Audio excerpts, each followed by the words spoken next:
seconds.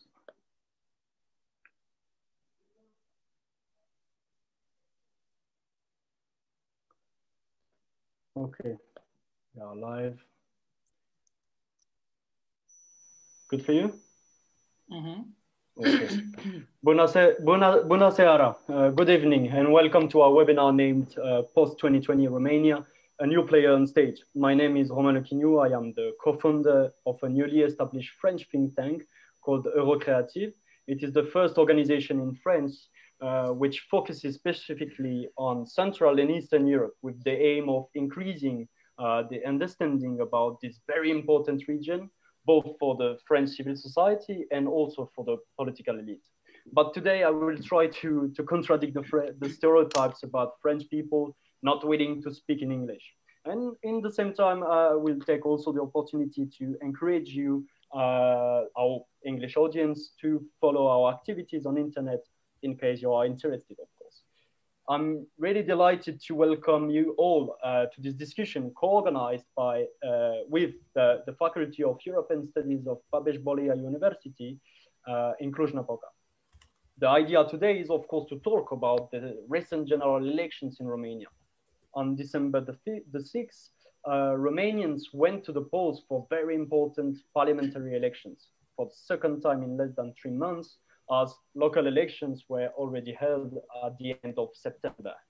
I think we can even talk about historical elections for the simple reason that politics in Romania have been really tense, really intense in the past few years. Indeed, after its tremendous success in 2016, the Social Democratic Party, or PSD in Romanian, has experienced a dramatic decline in popularity due to several scandals involving its politicians. The country has experienced mass mobilization, mass protest for almost 2 years between 2017 and 2019. And in October 2019, PSD government even suffered from a non-confidence vote and eventually lost power. In the same time, the main center-right opposition party, the National Liberal Party, PNL in Romanian, came back to power with a transitory government led by Ludovic Orban. Not the same that the Orban in Hungary, not brother, not cousins, but still in the same European political party, the EPP. And so this PNL also benefited from the re-election of President Klaus Iohannis at the same time, a year ago. In parallel, after encouraging results at the European elections, smaller parties such as Save Romania Union, or USR, and Party of Liberty, Unity and Solidarity, which is also known as Plus, simply, the party of Dacian Soros, gained popularity and became key actors of Romanian politics. We are now a few days after the announcement of the results of the 2020 elections. And the first thing we can say is that branding these elections as historical might be a little bit too much. It is exaggeration, I think. The main reason is that the turnout was extremely low, only to 33%, which is the lowest turnout since 1990.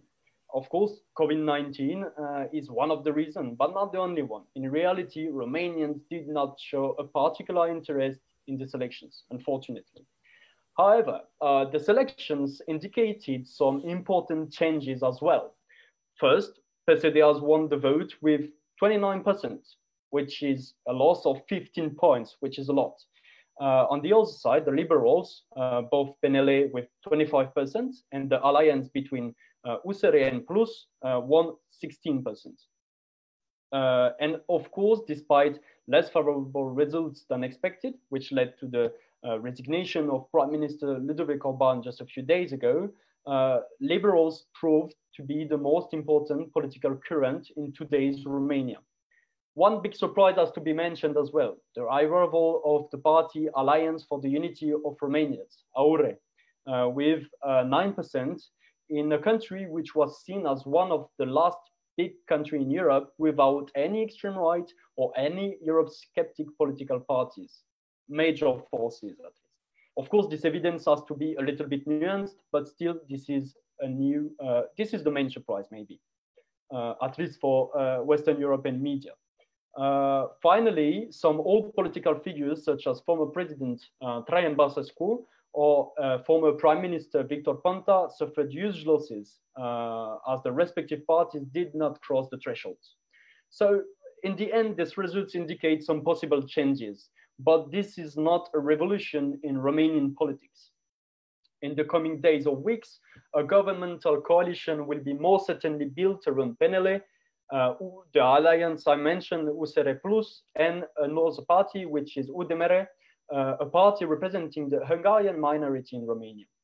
We will come back to that at a later stage in the webinar. Romania is still navigating into uncertainty, but opportunities to move forward are existent. And this is the thing that we have to remind. Today, the discussion will follow on post-2020 Romania.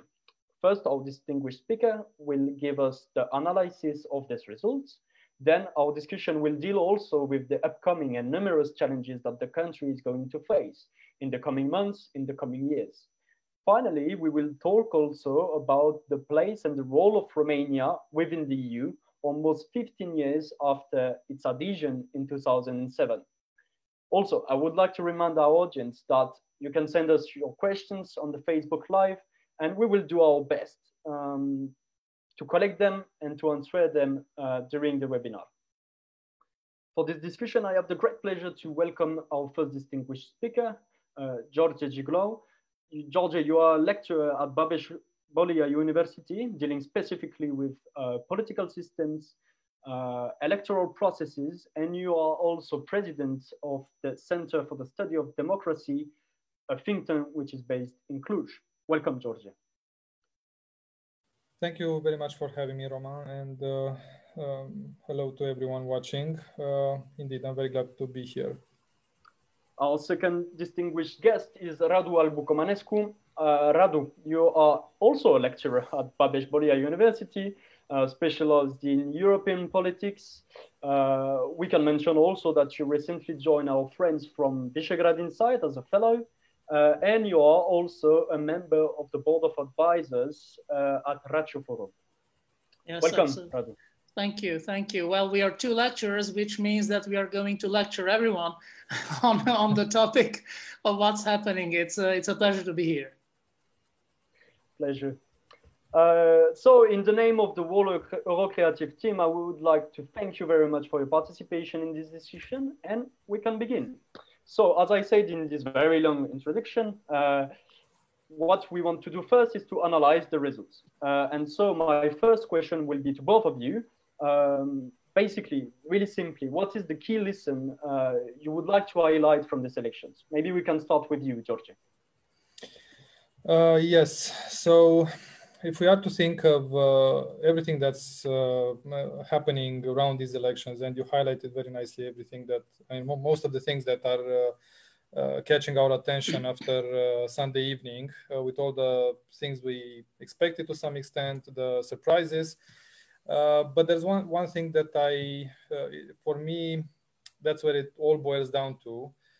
As a key lesson, that it's extremely important when you have the elections, because I think that this particular moment, December 6th, 2020, mattered a lot in shaping the dynamics of this whole election. And the reason I'm saying that is basically a few things. It's not the pandemic, mainly, as many would expect, but by now, since spring until today, many of us had elections already. France went through some elections, right? Some were held, some were postponed. Romania already went through elections, the local ones in September, other countries as well. So we have kind of gotten used to the fact of having electoral processes in a pandemic. So it's not mainly the pandemic. But what mattered most, I think, in these elections is the fact that these particular elections are parliamentary elections in the first place. Traditionally, we had lower turnouts, and everywhere we have lower turnouts for parliamentary elections, because parliamentary elections are the ones taking the punch from the very low levels of trust that publics display everywhere in parties and in parliaments, right? So in Romania, but that's the case in most countries, of course, the levels are lower in Eastern Europe, in post-communist Europe. Whenever there's an opinion poll with questions on trust, right? Trust in institutions. We always have at the bottom of the list, with levels around 10%, sometimes even lower than that, the parties and the parliament as the institutions that the public trusts less out of the entire list that is given to them. And of course, as a footnote, this should scare all of us, because we cannot have representative democracy without parties and parliaments, right? So that's one thing. Secondly, these are the last elections in a series of 4 elections that started a year and a half ago with European elections. A year and a half ago, in May 2019, we had an unusually high turnout for European elections in Romania. And that was a surprise to many, but not that much if we are to think of the fact that those were the first elections after the 2016 elections that you mentioned, when PSD won big, also with a lowish turnout, 40%, higher than now, but still quite low at the time. And that was the moment when the frustration gathered towards PSD as a party in government, with all the issues surrounding its years in government, was kind of visible. Since then, we had the presidential elections a year ago. We had the local elections, which again took up some energy now in September. And now, again, parliamentary elections, which already have a low turnout, coming last. And thirdly, and finally, also with the previous elections in mind, the parties, the main parties, and they, having this new party, our, in mind, the traditional parties, and I'm including USR already in this list, in this category, came up with pretty much the same kind of narratives that we already saw in the previous elections, right? So, I mean, Radu, correct me if I'm wrong, but I did not sense any changes, fundamental changes in the messages that were put forward by USR, by PNL, or by PSD for that matter. Absolutely,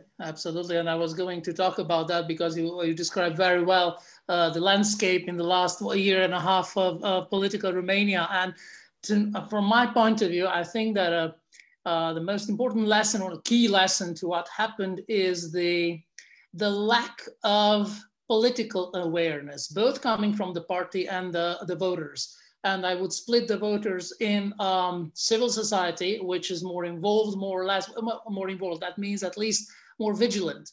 And those who are a part of it, but are neutral or are even disgusted by what's happening in Romanian politics for reasons that are by now well known.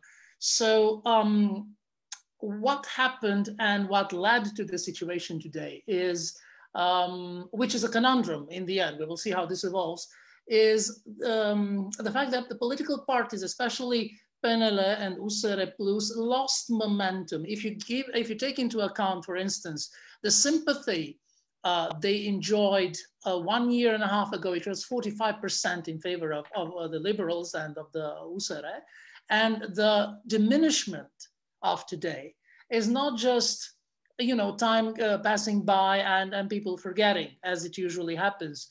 And when you are in the opposition, you can criticize. When you are in power and you have to act, of course, things happen, which means that trust and visibility and image is slightly eroded. But I did not really expect such an erosion, which in certain cases went to 20%.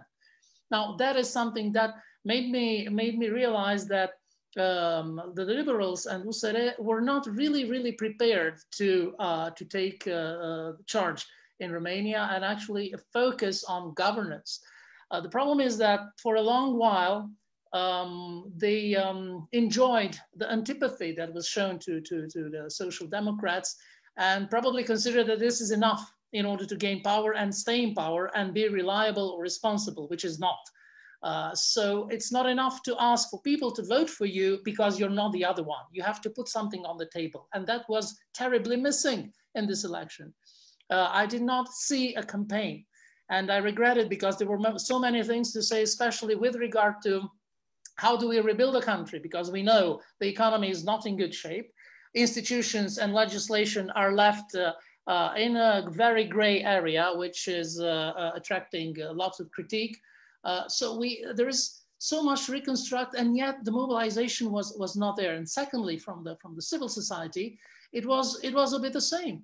Once the Social Democrats were out, and the new government came in, I didn't see a contribution saying, okay, now that we have the right government, or at least they say are the right ones, let's involve, let's contribute, let's act on the basis of an agenda, more or less. We have so many NGOs, none of them are focusing on how do we rebuild Romania in institutional terms, in legislative terms, in economic terms. So protests and hashtags are not enough to build a civil society. Yeah, I fully share your perspectives. I think, of course, it is a trend in Romania. You have this fatigue from the electorate, the voters, and you have also this problem that we have tendency to see political forces just campaigning against another political force. It's not the way to do. It's necessary also to build your victory, and civil society can be a key aspect of that. Now, I would like to dig into more details about this the analysis of these elections. Maybe a first question to you, George. When we compare the recent local elections held in September and this recent legislative elections, it seems that Romanian votes are very different depending on which area you look at. There is this tendency to divide urban areas in which PNL and this island's USR Plus is very popular, and you have the rural areas in which PSD still have strong voters. They are still able to attract the electorate. Do you think that this division is a reality in today's Romania? And do you see any other division at maybe a different level? We are also speaking from time to time of a geographical division. Maybe the southeast is more inclined to vote for PSD, but the northeast is more inclined to vote also for the so-called center-right liberals. What's your take on that?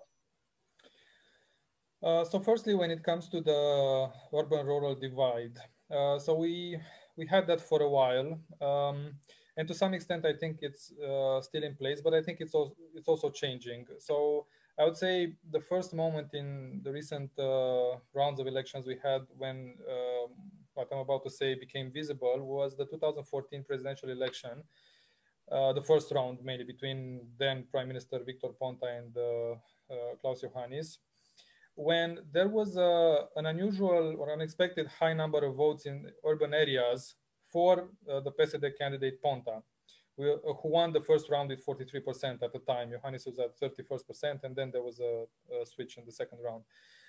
What I think is a division that is in place now is between large urban areas versus rural plus small urban areas. So it's not just plainly saying urban versus rural anymore. And I think that's an important nuance here, because both the rural and especially, as you said, and yes, I still think to some extent there is a geographical division here, but it's not that as fixed, as strict as in order to label it as a cleavage maybe. So nevertheless, there is still a tendency in eastern and southern Romania where PSD traditionally gets more votes compared to Western Romania, Northwestern Romania rather. So these are areas which are worse off in terms of well-being, quality of life. It's as plain as that. So these are the areas, and again, smaller urban and rural areas. And what I'm saying now also goes for these Northwestern Romania, for instance, so areas where PSD doesn't traditionally win, although they did in 2016 in the parliamentary elections. The entire map was red at the time, except the Hungarian counties in the middle of Romania. So areas that where social issues, welfare issues, quality of life, poor quality of life is concentrated, that's where PSD tends to gain more votes. Whereas large urban areas, developing cities, most of them located indeed in northwestern Romania, so Cluj, Timișoara, Dora, Dea Sibiu, Alba Iulia, even Baia Mare or Bistrița to some extent. So these are places which are already a little bit more developed. I would very much refrain from saying that the electorate is more sophisticated there. So I don't think it's a matter of sophistication, or that doesn't necessarily, more education or better income or stuff like that, because that doesn't necessarily play into a positive dynamic. This is also where a lot of people not voting come from. So that's why I'm saying it, saying sophisticated implicitly has a kind of positive connotation, and many use it, but I don't think that's necessarily the right way to put it. So more developed areas tend to go against PSD, whereas less developed, meaning rural, small urban, tend to still go for PSD because, and this is a big question mark for many of the parties, the numerous parties opposing PSD, because virtually nowadays, if you form a new party or you try to break through somehow in the Romanian party system, you have to say you're against PSD, which leads to a crowding of the anti-PSD side of the Romanian party system. So for better or worse, with all its faults or whatever, we can discuss about that. PSD is the only party that manages to speak the language of the people which are less well off in Romania at this point. So this is where it boils down at this point. And the biggest cleavage I feel that is still valid after 30 years is this cleavage in the Romanian party system between being PSD itself on the one side and being against PSD on the other side. I think this is still the fundamental cleavage structure in the Romanian party system. This is visible whenever you try to map out parties along, especially along the economic axis, but even along values. That's a matter of debate. So I'm simplifying a little bit now. But this is, again, the issue that I think is shaping Romanian politics. We have PSD on the one side with its very stable electorate, which is visible, even if it lost percentages now. There's still 2 million people going for PSD no matter what, even when it's vulnerable, when it's in opposition, or when it's doing a bad job in government. And you have the others basically fighting on who is more against PSD. Mm-hmm. Yes, very interesting nuance that you can bring there, and this division between being PSD in itself and anti-PSD. And maybe this division, this cleavage can evolve also with the young generation. And maybe I would like to focus the next question on this specific category of the population with Radu, because it is important to say and to remind, but I think it's a non-topic, but Romania is suffering from dramatic immigration of its youth. And we see that today, both Romanian youth and Romanian diaspora are important, interesting categories when it comes to analyze the results. And I would like to know, Radu, how did these categories, the social categories, voted? Also because they are linked in some ways. Most of the diaspora is also the results of young people leaving. So how did they vote, especially that it seems that two specific parties are being raised as the top parties for this youth and for this diaspora, and so the silence of young liberals and this unionist, let's say, party Aure. Is it a reality? Yes, but I would start first with the with what happens with our youth. Actually, Romania doesn't really know how many are there, because there are differences in statistics showing that inside the country we are 19.2 million living here. And in terms of residents, there are residents in Romania, Romanians still residing in Romania. We have 22 point something, 22.3, I think, million. So there is a difference of 2+ million outside in Europe mostly. And they are impacting on the election, but not as much as one would believe, because they are as disappointed with the political system as those living in Romania.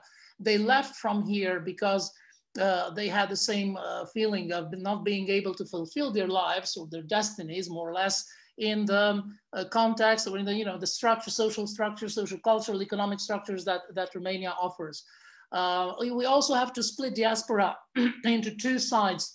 Those who are really anchored in the society and the culture of the countries that they moved in, and those who are still peripheral and float amidst minimum jobs or not being an example for the society. This happens, and we know this impacts on the public image of the country, needless to say. So the votes are accordingly different between these two categories, because in the youth in Romania, I couldn't say there was much mobilization, but it depends on what we call youth, because the middle-aged Romanian today is 41 years old. So that is a shift in generation. It is young enough, it is youthful enough, it was involved enough, but those, for instance, under 25 were less paying attention to the political process. And that's exactly a problem, a part of the problem, because we did not have them as an element of change, as a catalyst of a plus of votes to what has happened. So indeed, in diaspora, we had, first of all, the USR. The USR is a preference after 40 years, they're still on top. The second one was most surprising, was the AUR, the Alliance for the Unity of Romania. But we have to take this as a sort of anti-system fatigue vote. People are really tired with hearing the same voices, the same faces, and it also comes with a complete misjudgment and miscomprehension of the role of voting. Voting is not to defy somebody, or Proudest vote, yes, that exists, but you should be very careful how you use it, because people forget that voting is not just an obligation, it's just not putting a stamp on a piece of paper. It's entrusting a part of your life of 4 or 5 years into the hands of individuals that are going to control it more or less through legislation and through the impact they are going to have in various other ways on how you live. So it was a way of treating votes very superficially. And let's say that Romania cannot afford this luxury, at least not now.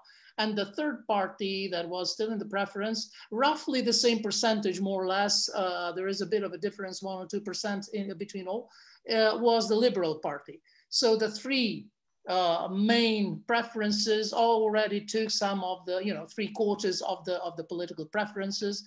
You would see quite some interesting names, like individual candidates who were voted for, but we still have to see how the youth, the youngsters today, the generations, let's say the Y and the millennials, understand politics. Because without their contribution and their dedication to the country they will live into, more or less, there's not going to be a change. So my question, my part is questioning this understanding of politics, and how can we actually make politics more credible to this new generation? Mm-hmm. Yeah, this is a big challenge once more, not just for Romania, but at least for a lot, if not all, the European countries. And also, you mentioned the fact that it's a dual work. It means that both politicians have to find back confidence, trust to citizens, and citizens have also to build their own relations towards political parties and to be more involved in some ways. Absolutely. And so this big challenge leads us to the second part of this webinar, which is dedicated to the internal developments of this post-2020 Romania. And so I will continue with you, Radu, because I would like to talk about this coalition, which is starting to be assembled, let's say. Negotiations are probably really intense at the moment. So basically, as we said, the coalition should be, I think. So the Liberals, both PNL and this alliance, USR and Plus, and they would be joined by this party I mentioned in the introduction. So this UDMR, the party with the representing the Hungarian minorities, which was part of the PSD party coalition before. And I think that's something that you raised when you wrote your article for Visegrad Insight. And so this coalition is emerging, okay? Do you think, first, that this coalition will be the governmental coalition? And if yes, will it bring this stability, this needed stability that Romania didn't know for the past years? And also, I would like to know the internal cohesion of such coalition. which is really important because both liberal forces campaigned more or less on the same themes, which are reforms, pro-European reforms, especially, especially in view with the necessity to reduce corruption, which is one of the most important problems in Romania at the moment.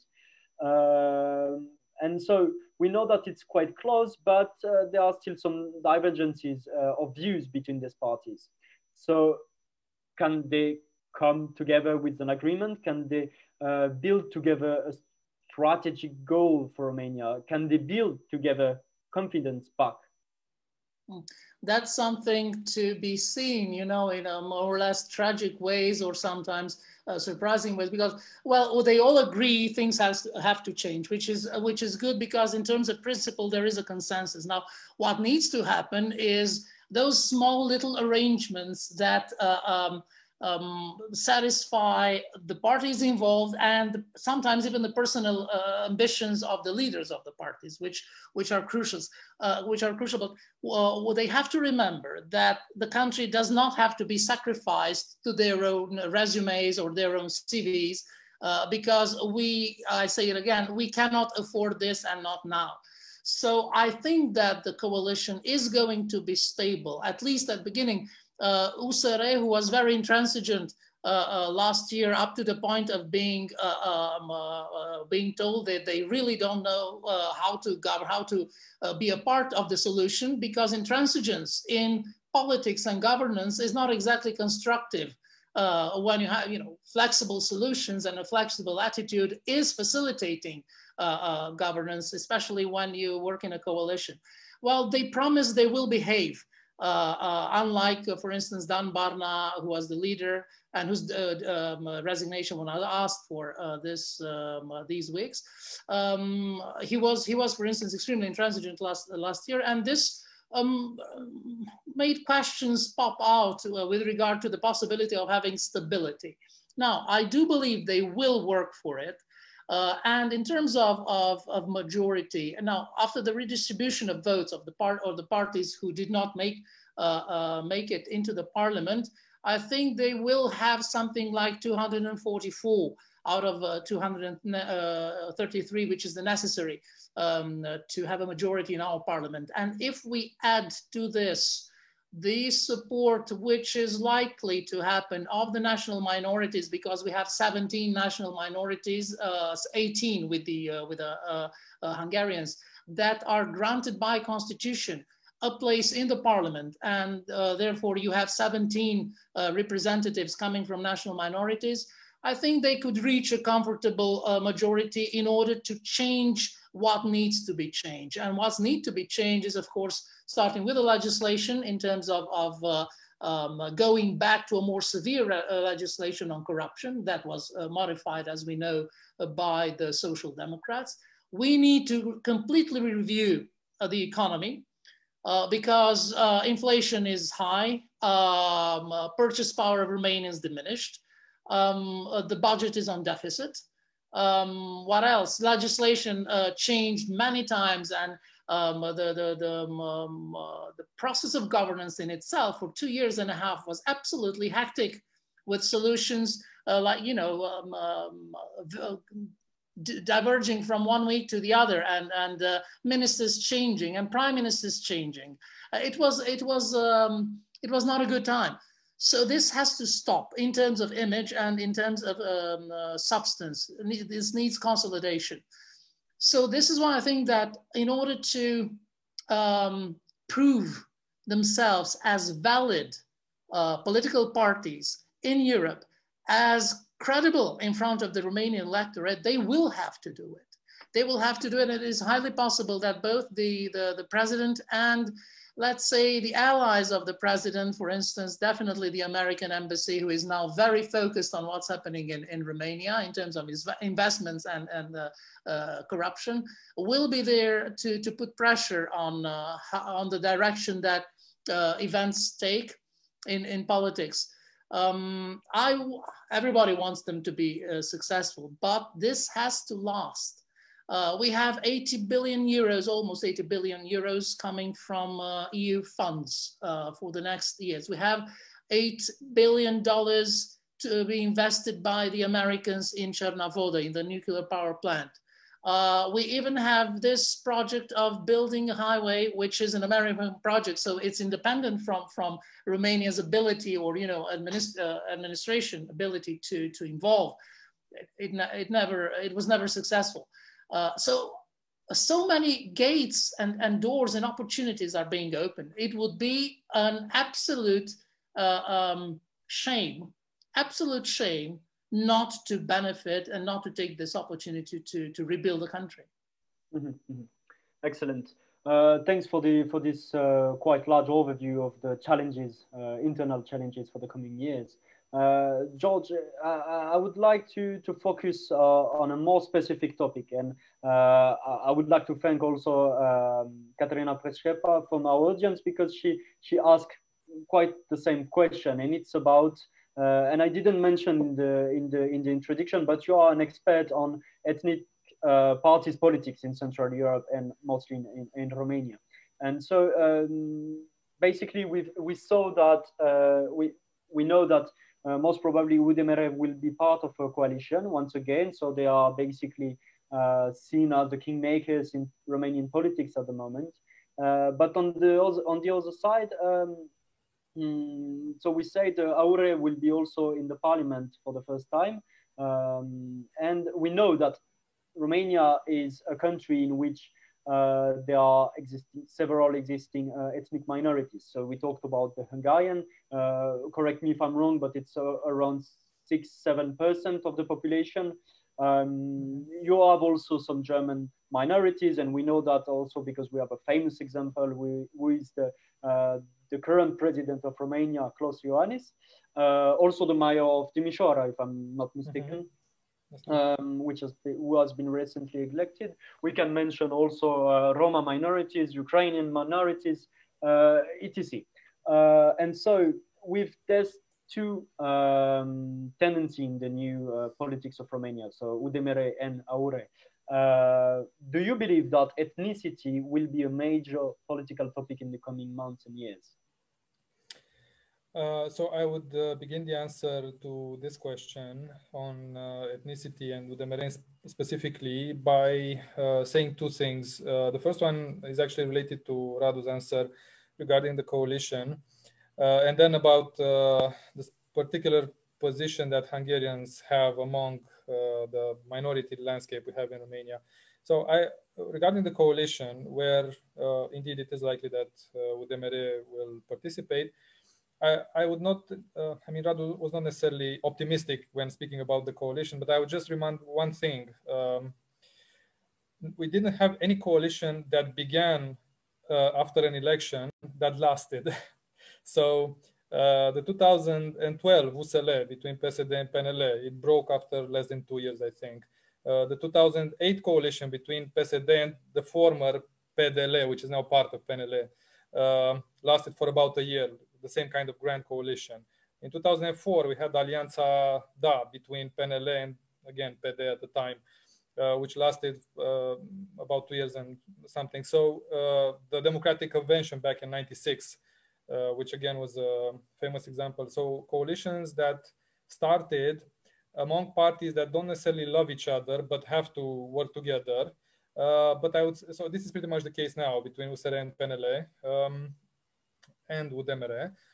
But at the same time, there's also one other thing here. Both PNL and USR emerged as losers in these elections. So giving them the government, because they both performed below expectations, the expectation that they set themselves, right? So them being in government, you know, when it comes to more abstract issues like legitimacy and their capacity to do stuff, it starts on several wrong feet, rather not necessarily on just on one wrong foot. When it comes to minorities, I mean, UDMR and the Hungarian minority itself in terms of its political outreach, and UDMR in particular, have been a stable point in Romanian politics since 1990. So their role is in parliament around 7%. They have this very specific electorate that they manage to always mobilize. And this is a huge asset, which explains its relevance in Romanian politics and the fact that it's so often in government. and they're so often the kingmakers, as you rightly put it. Although right now, they're not exactly the ones tilting the balance between, among two competing sides, because this is basically the only governing coalition in which UDMR can be right now. If they go for PSD in whatever kind of coalition, if that was the case, of course, they will still not be able to reach 50%, a majority, because PSD is probably, if that was the case, would not have risked having a coalition with our at this point. So this is the only option for a government for UDMR right now.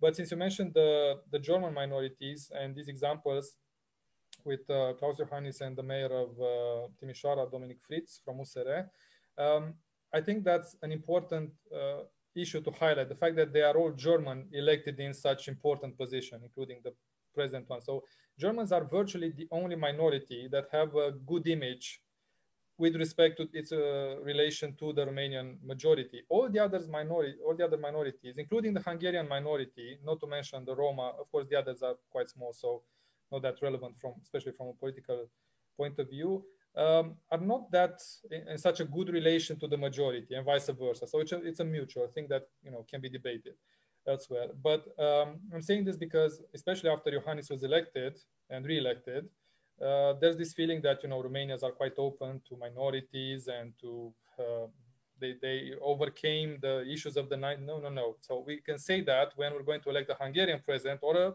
Roma president, then we can say Romanians are tolerant with respect to minorities and so on.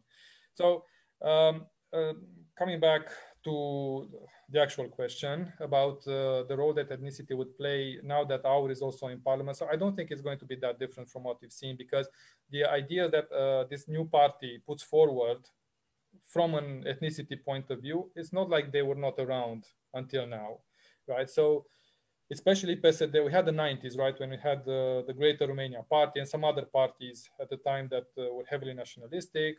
But after 2000, these parties dropped in popularity or disappeared altogether. But it's not like that particular space was left blank. It was filled by ideas coming from the mainstream parties, especially from PSD, but also from PNL from time to time. So ethnicity is an issue that is politicized, not at all points, but is somehow lingering and is brought to the fore whenever there is a need for that, for whatever reason. Sometimes, by Hungarians themselves, sometimes by the other side, when it's politically useful for them to resort to whatever kind of nationalistic narratives. Right now, it's probably an opportunity. If you have this nationalistic discourse concentrated clearly in the hands and mouths of a particular party, it's pretty clear that these ideas exist in the Romanian society, so it's no surprise to anyone. It's an opportunity for both PSD and PNL to choose if they actually distance themselves from these ideas and isolate this party in terms of the narrative, the nationalistic language, tone, and so on, or maybe they will be scared by the fact that they lost some votes from that area of the Romanian society and might actually make an attempt to go back for those voters by resorting to the same narrative. So I don't think the way ethnicity is going to be played in this term, at least in Romanian politics, deals with the fact that we're going to have UDMR in the government or our in parliament.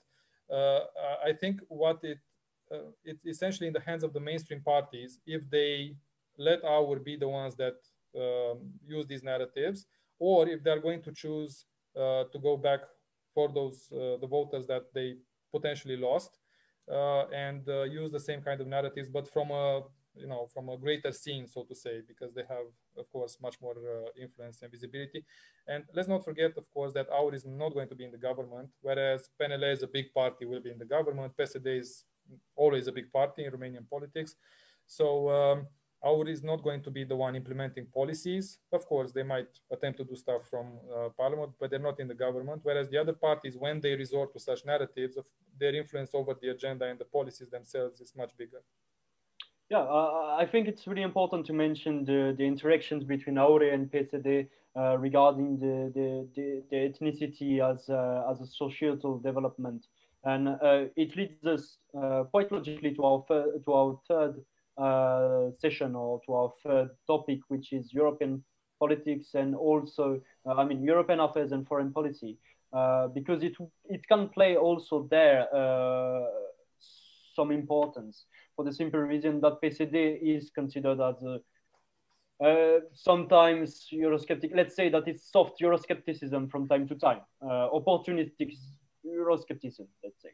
Regarding Aure, it was quite confused. They were saying first that they're, like Radu say, they are anti-elitist, they are anti-systemic, but it was not really clear in which position they are regarding the European Union. If I understood, the leader of this party said that it was Aure was ranking into the ECR group, which is not the most extremist political forces regarding European politics, but still, the question is that is this rise of Aure also a sign that Eurosceptic feelings in Romania are progressing, when we know that Romania is one of the countries which is the most favorable to the European Union? But I mean, it's not a surprise. Many of the Central European and Eastern European countries are favorable, I mean, in civil societies. And so, yes, George, to continue with you, almost 15 years after the adhesion to the European Union, what are the relations between Romanians and I mean the population and the European Union? Is it still love? Is it more complicated than that? What is the evolution, basically? So I will start by saying that we should not overemphasize the importance that this party, or what the entrance of this party into parliament tells us about the Romanian society, for a few reasons. So this party won about 500,000 votes. It's not that much. So they got lucky because of the low turnout. Good for them. They managed to mobilize a part of the electorate that probably felt a little bit, annoyed with the behavior of the current government with respect to religious freedom, mask wearing, and so on. So whenever a party manages to mobilize well, especially in this demobilized context, it's a sign of political success in the end. But still, we have 500,000 people. I would remind everyone that in 2012, we had another party that formed virtually overnight around somewhat different. So not based on social networks that were mobilized, but around the figure of a media person, Albu-Comănescu, which won over 1 million votes. And at the time, the question around that party were pretty much the same. First of all, because they were quite incoherent in what they were supporting and promoting, including with respect to the European Union. So how Romania should behave with respect to the European Union, quite nationalistic. And it got over 1 million votes, and in less than 3 years, I think they were virtually gone. So we'll see if that happens with this newer party as well. But this is one of the reasons that makes me say we should not overstate the importance of what this party tells us about the Romanian society. Secondly, there were multiple instances in the recent past when it was quite clear that the Romanian society is still pretty much conservative. It plays around from time to time with Eurosceptic, nationalistic ideas, not necessarily pro-Russian in that sense, but playing around with narratives that are pushed from that part of the world, part of Europe. I would say 2 years ago, the referendum for the family, meaning the traditional kind of family, conservative version of the family, which eventually failed because of turnout, but pretty much showed that there are, clear sides in the Romanian society when it comes to values. And even if the referendum failed, we can't really say which of the sides were stronger, the conservative one or the one that opposed this trend at the time. And this current party is actually built on the whatever remained from the sides from the side that supported the referendum at the time. So it's not that all of a sudden we realize how conservative the Romanian society is, or that these ideas are present. It's just a matter of context, as I was saying in the beginning.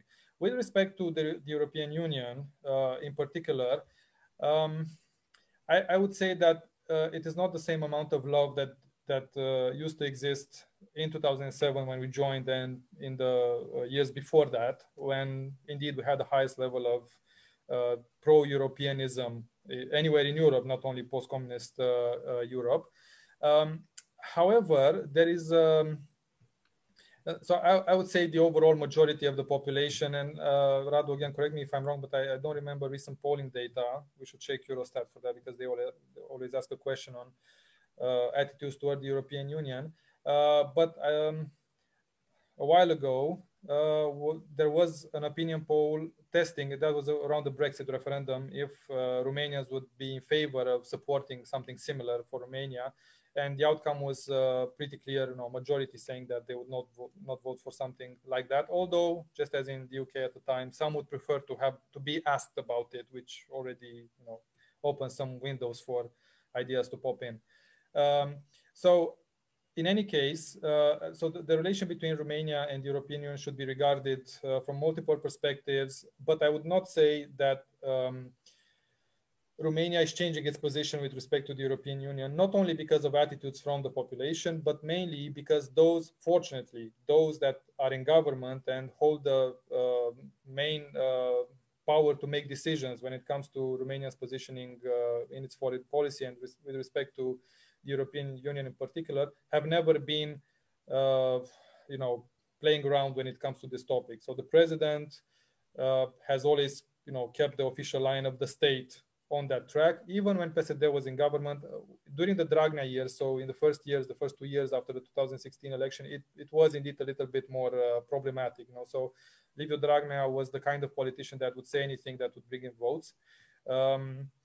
But then after he was removed gradually from the front lines of PSD, even under former Prime Minister Viorica Dăncilă, and during the first half of last year, 2019, when we held the rotating presidency of the Council, again, there was no equivoque in any way regarding Romania's positioning towards being a loyal partner, not only to the EU, but also to Western interests, let's say, in this area. So I wouldn't be worried, but ideas exist just as in any other society. And sometimes, there's potential for them to be used, exploited. Yeah, thanks. I think it's really important, especially to mention the recent Romanian presidency of the European Union, which I think had quite a positive image, both in Brussels and in Romania, more largely. And so I would like to turn another question to Radu, and to ask you more largely about the position and the role of Romania within the European Union in the coming years. We know that until today, despite a great potential, Romania, if I can use this image, is punching below its weight at the stage of the European Union. How do you explain this? I'm not sure it's the right word to say, but how do you explain this passivity at the European level? Should we expect in the coming years a new Romania with the new government, which is made of pro-European forces? We know, for example, that Schengen will be once again quite a big topic, but can we expect some also important developments regarding Romanian position in the European Union, especially with the idea, and I can complete with that, with the idea that Romania should assume, let's say, a bigger role, especially in its neighboring. I mean, in Central Europe, Romania can be or not a big regional power? Well, that depends. That depends, I have to say, on the ambition. But first of all, I hope you can still see me, because the luminosity of my camera changed suddenly. This is probably one of the perks of upgrading Apple iOS. So So indeed, it's a very good comment, because fundamentally, Romania after Brexit is the 6th country in the EU in terms of weight and votes in the Council of the European Union, the Council of Ministers. So normally we should be more active in terms, not the geographic, but the demographic and the economy, which is half of Poland, more or less, contributes to something that should rather push Romania forward. It's not happening, and it didn't happen for a long while, because Well, there are a few reasons. First of all, we have a very keen sense of our limited resources. We know that the country itself had difficult moments in coping with implementing European legislation, in feeling comfortable, especially when the PSD and predecessors of PSD were in power, feeling comfortable with European values or European legislation. And this put us on the side, rather waiting for directions to be clear, and then we jump in, but never taking the lead and never really being a voice. This slowly started to change, and this is obviously connected to what happened in Crimea and in the Black Sea and in the in Europe's eastern half. After the invasion of Crimea and after Turkey slowly started to change position, this happened not now, this happened years ago, 15 years ago, we noticed that something is not really right in the cooperation we have with Turkey, because they would rather prefer that NATO is a bit out of the Black Sea, and the Black Sea is a bit of a condominium, informal, between Turkey and Russia.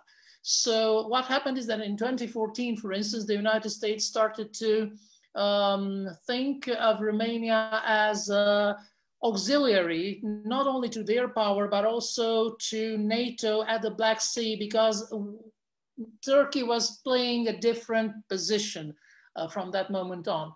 So focus on Romania's geopolitical position started to change. This suddenly gave us a more self-confidence. That means that we started to think at ourselves as providers of security, with interests in the area, with responsibilities, and we slowly started to join the position that Poland expresses, for instance, to become a pillar in the East, because Poland perfectly corresponds to what should be defended in the Northeast. We perfectly correspond to the Southeastern area. In this, I was telling this in a different editorial for Visegrad Insight almost a year ago. It's like the cannon dumbbell, the two weights that are actually balancing the eastern flank of NATO. So what I do expect is that Romania focuses, well, of course, the recovery of the rule of law, improving the economy. This gives credibility, and not just credibility, but resources to invest even more in defense and in becoming a credible country when it expresses a point of view. The partnership with the United States was very fruitful. And I can not just mention the investments, for instance, the increase, the enlargement of the military bases, American military bases in Romania, 30 kilometers from here, and the other is at the Black Sea. But also the incredible collaboration and partnership we have on cyber defense, on missile defense yet again. So this stabilizes us and opens finally perspective of becoming more responsible. What I would have wished, and I always say this, is that our European partners are as involved as the Americans in building this, and building a dialogue, first of all, because it would make us a more credible and involved partner in the European project as well. Things like the strategic autonomy was discussed, of course, at the level of political elites and military elites, less in the public. And the solution that the Minister of Foreign Affairs, Bogdan Aurescu, suggested was a better definition that will focus on the EU's ability to be more resilient, but not to shift or to drift apart from the transatlantic union, which we see is still very much in need for Europe to better defend our interests, including in the Mediterranean.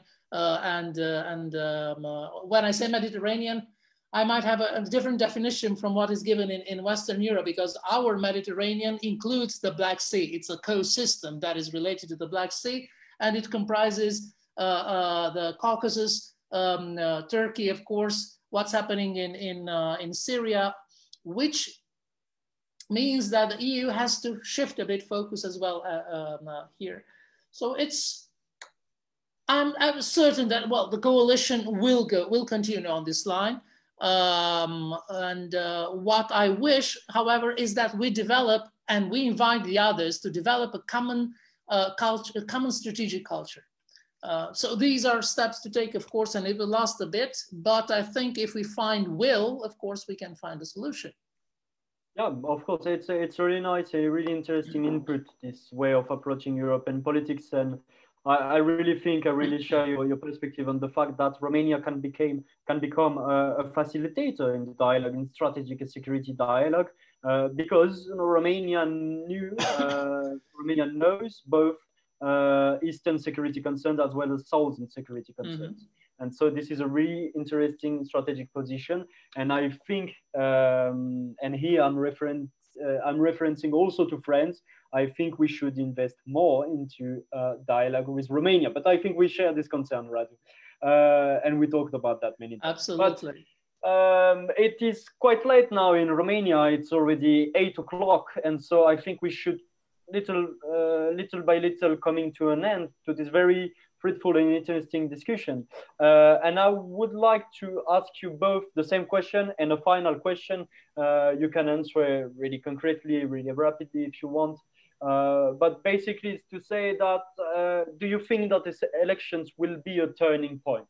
Which means that, according to you, will it be the beginning of a new era for Romania, or rather the continuation of old and sometimes unstable politics? What post-2020 Romania, if we want to finish like this? I would start the closing remarks by pointing to one thing that we should all be fortunate to have in our lives. It's a privilege. We have elections every 4 years, 4 or 5 years, depending, whatever. So with this in mind, I can say that any election at any point can be a turning point towards something good, sometimes towards something bad. But whatever direction this takes can be, fixed or evaluated every 4 years. So this is something I think we very often take for granted. Of course, having elections so often, some would say, also raises the issue of potential instability, brings the possibility to have changes in the party system, because we always evaluate party systems based on electoral results. So having elections is also a way to bring in to the entire system in the end a little bit of instability. But that's not necessarily a bad thing. When you have a bit of uncertainty, it keeps you on your toes. Sometimes people in general, humans, perform better when there's a bit of uncertainty. So I would say this is, from this perspective, a normal election in its importance.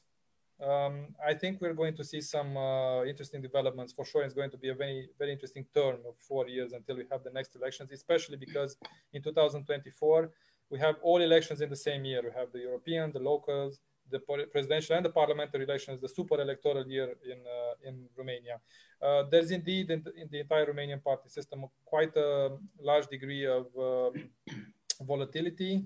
Basically, in any election we had either parties disappearing or new parties emerging, or grand coalitions, grand alliances, even trans-ideological at some point that confuse those who try to analyze and observe the Romanian party system. So with this in mind, again, I would say this is fairly normal for Romanian politics, but we have to be on the lookout for what these elections told us.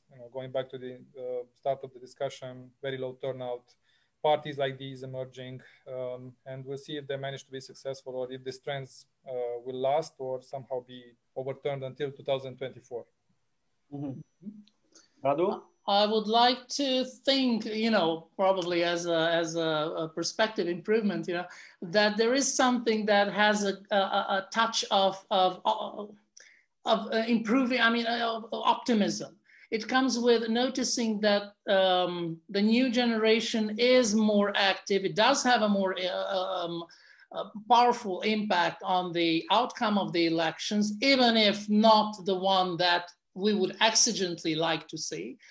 Secondly, indeed, because as you see, the political system is slowly being reshaped. For instance, the political characters that were very active for 10 or 15 years, like former Prime Minister Călin Popescu-Tăricianu, or Victor Ponta, who was very ambitious. He was planning to become the second Adrian Năstase, the Grand Pontiff of social democracy in the early, the past decade. So these are and Traian Băsescu himself, who created his own party to stay in politics. They are now out, and I'm not sure they will be there in 4 years, even if they will be certainly active for a while in mass media. So there is a change. We have to organize that change, and I think that these elections demonstrated that we can start from here and move on with care and definitely with concern for responsibilities outcoming. Thanks to both of you for your perspective. If I wrap up, I think we can talk about cautious optimism. With change, people say that French are too pessimistic, but I think here we can say cautious optimism is a nice word and quite a reliable word. What we have to say, if I wrap up once again this conversation, is that it's a long-term evolution. This election is not a turning point, of course, but it's a long-term perspective that we are talking about. And we have to remind also that Romania is on a path that is positive. And this is important to say also. It's not, we cannot say that Romania is lost or Romania has so many problems. Of course, problems exist, but still we are on the path of long-term positive developments. And these elections can be another factor of positivism, of positive things. And so I think that you said also that the key will be the relations between the political elite and the civil society. Romania needs more trusted, more active reciprocity between these two parts of the populations in order to achieve great results. So I would like to thank both of you for your participation and for your really nice perspective and inputs. And I would like to thank also, of course, our audience for following us at late hour, let's say. And finally, I once again strongly encourage you to follow our activities online, be it on social networks or our website.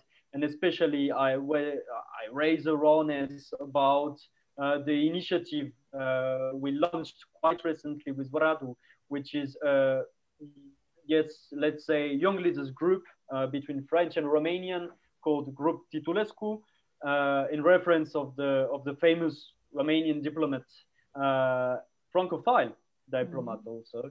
And so, yeah, follow our activities. We will let you know about these developments. And of course, until then, have a great night, have a great evening, and see you soon. Bye-bye. Thank you. Bye-bye. Bye.